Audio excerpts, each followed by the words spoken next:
When the aliens' transmission reached the UES Reliant near Saturn's moon Titan, Supreme Commander Talon sneered at the screen and demanded Earth's immediate surrender. If the humans didn't kneel, their world would burn. The year was 2135 and mankind had spread its reach throughout the solar system. Captain Andrew Powell commanded the Reliant, humanity's premier space defense ship, built to protect their off-world assets. That included colonies and mining outposts on Mars, the Jovian moons, and asteroids. Powell stared out the viewport at the massive alien fleet that had just emerged from hyperspace. The ships were enormous, easily dwarfing the Reliant. Scans showed they bristled with advanced weapons, the likes of which Earth had never seen. Talon's fleet could annihilate entire planets with ease. The Vulcan ships hung in space, an oppressive wall of gleaming metal. Powell gripped his armrest tightly, knuckles white beneath his gloves. He knew in that moment Earth's defenses were hopelessly outclassed. They couldn't win a stand-up fight against this foe. On Earth, the UN Security Council argued in circles. Frantic calls flew between world capitals as leaders debated how to respond. Surrender would mean subjugation of the entire human race, but open defiance risked swift destruction at the hands of a vastly superior enemy. They ordered Powell to delay, to buy time through diplomacy while the Earth prepared for the unthinkable. But Talon quickly tired of the humans stalling. In a brutal display of force, the Vulcans bombarded humanity's defenseless off-world outposts, settlements on Mars, moons around Jupiter and Saturn, and asteroids were pounded to rubble from orbit. Millions perished in an instant, with no warning or mercy given. Earth's leaders realized this was no bluff. The Vulcans fully intended to conquer their world and subjugate the human species by any means necessary. So in desperation, they authorized one final gambit, a surprise nuclear first strike. Under the guise of diplomatic ships, Earth dispatched a swarm of stealth drones from hidden silos on the planet and moon. Each drone carried a multi-megaton nuclear warhead locked onto the heart of the Vulcan fleet. It was a massive risk. If the attack failed, Earth would have played its trump card and surely faced devastating reprisal. But if it worked, the Vulcans could be crippled, buying precious time. As the nuclear-tipped drones raced toward the alien armada, Powell and the Reliant prepared to engage the enemy head-on. They were one ship against hundreds, certain to be destroyed, but honor bound to defend Earth to their final breath. The drones closed in. The Reliant powered up its weapons, and the fate of humanity hung by a thread. The Vulcans had demanded Earth kneel before them. Instead, the humans had sent nuclear hellfire. Now the question remained, would it be enough to save them from extinction? The bridge of the Reliant erupted in cheers as the nuclear detonations lit up the sensors. Over half the Vulcan fleet reduced to twisted, burning hulks in an instant. "Multiple direct hits! Enemy vessels disabled or destroyed!" the tactical officer shouted. Powell leaned forward in his command chair. "All hands, battle stations. Helm, take us in, full attack speed. Gunnery, target those damaged ships and fire at will." The Reliant surged forward, her engines flaring bright as she closed on the disoriented Vulcans. Railguns, lasers, and missiles lashed out, ripping into the hulls of the wounded alien ships. Explosions blossomed in the void as the Reliant's weapons found their marks, tearing through armor weakened by the nuclear assault. On the occupied colonies, human resistance cells sprang into action. On Titan, partisans stormed a Vulcan barracks, using smuggled weapons and improvised explosives to overwhelm the guards. On Ganymede, saboteurs infiltrated a Vulcan supply depot, igniting the ammunition stores and fuel reserves. Across a dozen moons and asteroids, the story repeated. Ambushes, lightning raids, and sabotage strikes by human forces, guided by streams of intelligence from Earth. But even as the Vulcans reeled, they began to regroup and counterattack. Powell clutched his armrests as Talon's voice blared over the comms, the Vulcan commander's face filling the view screen, his eyes blazing with fury. "Impudent apes! You dare strike against us? Now you will feel the full wrath of the Vulcan Empire!" A fresh wave of alien ships, held in reserve, surged forward, their weapons hammering the Reliant's shields. Consoles exploded in showers of sparks, and crewmen were hurled to the deck as the ship shuddered under the onslaught. "Shields down to 30%. Hull breaches on decks 4 through 12, an officer yelled over the chaos. Powell turned to Commander Callahan at the tactical station. "Jack, I need those forward batteries back online. We have to—" His words cut off as a concentrated barrage slammed into the bridge. Consoles detonated and bulkheads buckled. Callahan vanished in a geyser of flame and shrapnel, his body hurled like a rag doll. Powell stared in horror at the charred remnants of his friend, then gritted his teeth and turned back to the battle, shouting orders to his battered crew. Vulcan reinforcements poured in from all sides, fresh ships joining the fight as Earth's forces fell back. The Reliant weaved and dodged through the storm of fire, her own guns blazing defiantly, but it was a losing battle. One by one, Earth's ships succumbed to the onslaught, reduced to drifting wrecks. As the Reliant limped towards Earth, harried by swarms of enemy fighters, Powell made a fateful decision. "Helm, set course for Mars. We're going to lure them in close." He turned to his comms officer. "Send the signal to Phobos Base. Tell them to prepare Mjolnir." The Reliant barreled towards the red planet, the Vulcan fleet close behind, laser and plasma fire stitching the void. As the ships hurtled past Mars, a series of nuclear warheads detonated in the upper atmosphere, sending an electromagnetic pulse washing over the battlefield. Vulcan ships stuttered and went dark, their electronics fried by the pulse, but the EMP also washed over Earth's ships and the planet below. The Reliant drifted, powerless and silent, escape pods billowing from her flanks. On Earth, cities went dark as the power grid collapsed. Hospitals, communication centers, transportation networks all fell victim to the pulse. And in that moment of vulnerability, the surviving Vulcan ships struck. Bombarding Earth from orbit, they targeted key cities and infrastructure. Sydney, Tokyo, New York, London. All felt the wrath of the Vulcans. Millions perished in the blink of an eye as buildings crumbled and fires raged out of control. In the Rocky Mountains, deep beneath NORAD, Dr. Eliza Novak hunched over a workbench, analyzing fragments of Vulcan technology recovered from captured ships and fallen troops. The ground shook as the bombardment continued above, dust sifting from the ceiling. She activated her comm link with a trembling hand. "Captain Powell, this is Novak. I think I may have found something. A weakness in their shield systems. If I'm right, we might still have a chance. But I need more data from their ships. We have to capture an intact vessel." On the darkened bridge of the Reliant, Powell heard Novak's message and nodded grimly. He turned to his weary crew, their faces lit by emergency lights. "You heard the doctor. We're going hunting. We're going to board one of those bastards and take it for ourselves. And then we're going to find a way to send the Vulcans straight to hell." Captain Andrew Powell stood at the window of his office in the Interstellar Defense Coalition headquarters, staring out at the rebuilt skyline of New Denver. 10 years had passed since the Vulcan invasion, but the memories still haunted him. The screams of his dying crew, the searing pain of plasma burns, the crushing weight of command decisions that cost countless lives. He rubbed the bridge of his nose, fighting off another stress headache. Retirement hadn't brought the peace he'd hoped for.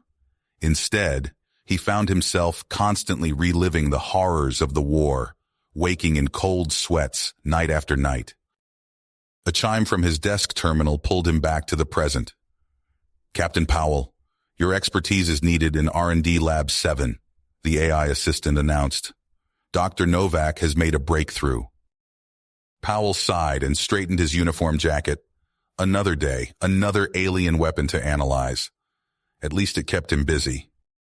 In the lab, Dr. Eliza Novak's eyes gleamed with excitement as she gestured to a pulsing orb of blue-white energy. "Behold, Captain, stable plasma containment. We've harnessed the power of a star in the palm of our hand." Powell leaned in, marveling at the swirling energies. "Impressive, Doctor. How soon until we can weaponize it?" "That's the beauty of it," Novak grinned.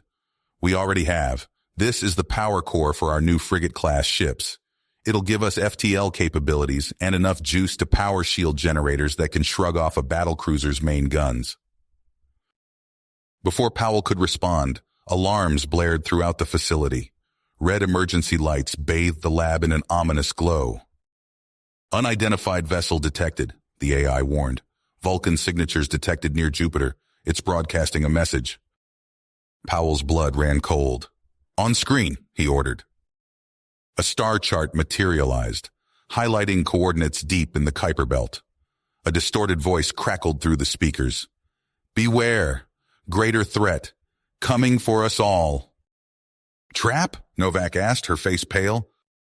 Powell's lips pursed. Maybe, but we can't risk ignoring it. I need to get back out there. Hours later, Powell found himself on the bridge of the UES Defiant, Earth's most advanced warship. A task force of 5 vessels, filled with Novak's new weapons, accompanied them into the deep black. As they neared the coordinates, Powell's tactical officer shouted, "Multiple contacts, massive energy signatures." The view screen lit up, revealing a sea of alien warships that dwarfed anything humanity had ever encountered. Sleek, predatory vessels that made the Vulcan fleet look like tugboats in comparison. "My God," Powell whispered, "what have we stumbled into?" A transmission cut through the stunned silence. Supreme Commander Talon's face filled the screen, looking haggard and desperate. "Humans, you must listen.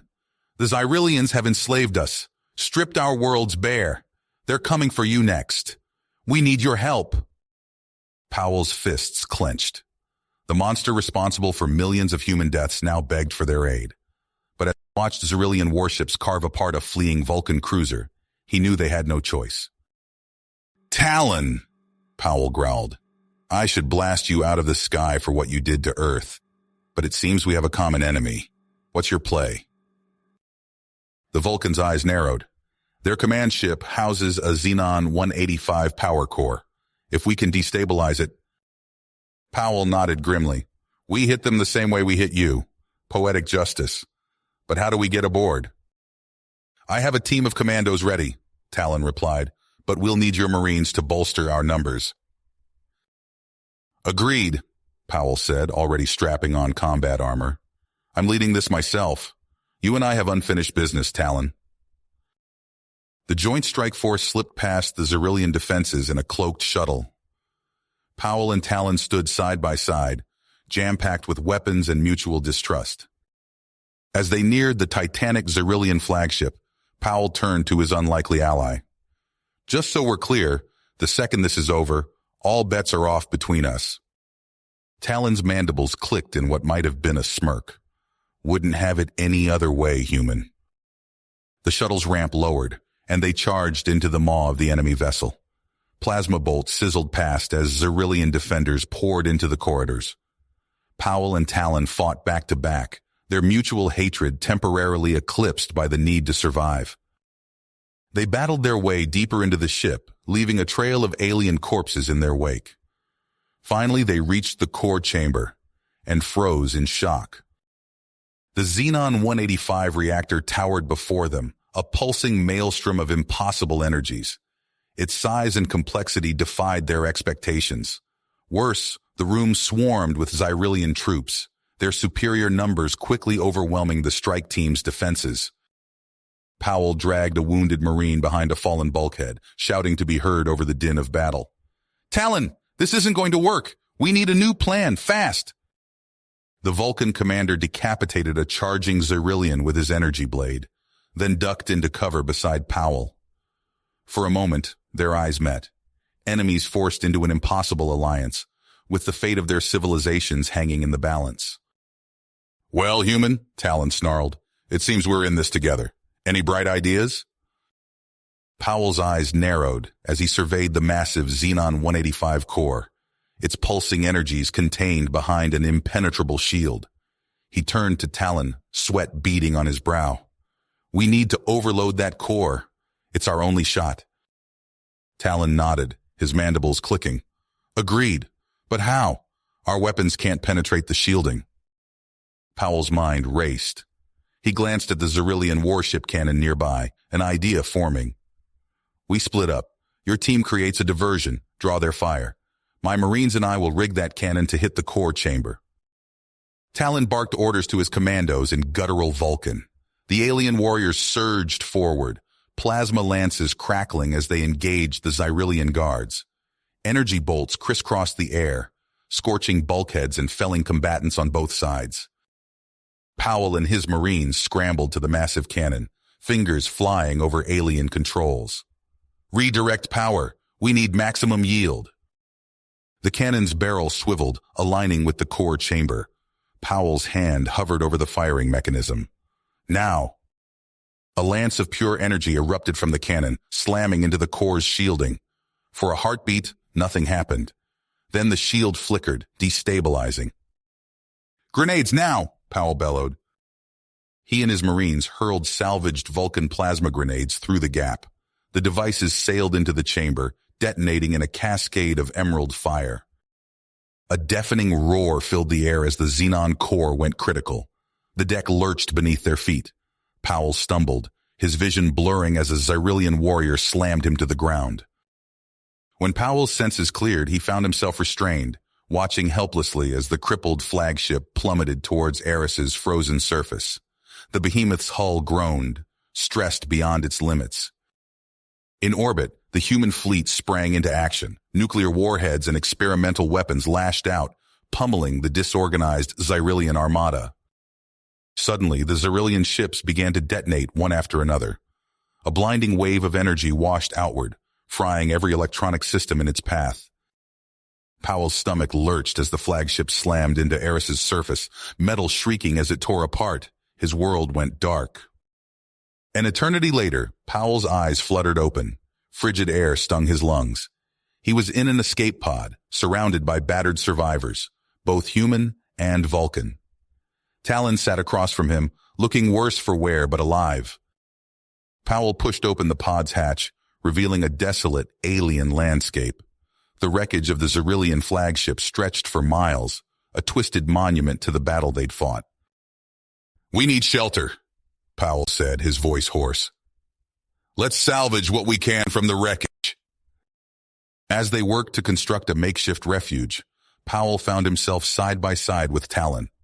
The Vulcan commander met his gaze, an unspoken understanding passing between them. Powell turned back to the horizon, watching the alien sun set over a field of debris. The battle was over, but their struggle for survival had only just begun. You have reached the end of the story. If you enjoyed this story and want to support us, please leave a like and subscribe to our channel, and for every comment that says 88, I will heart every single one of them. Thank you for your time.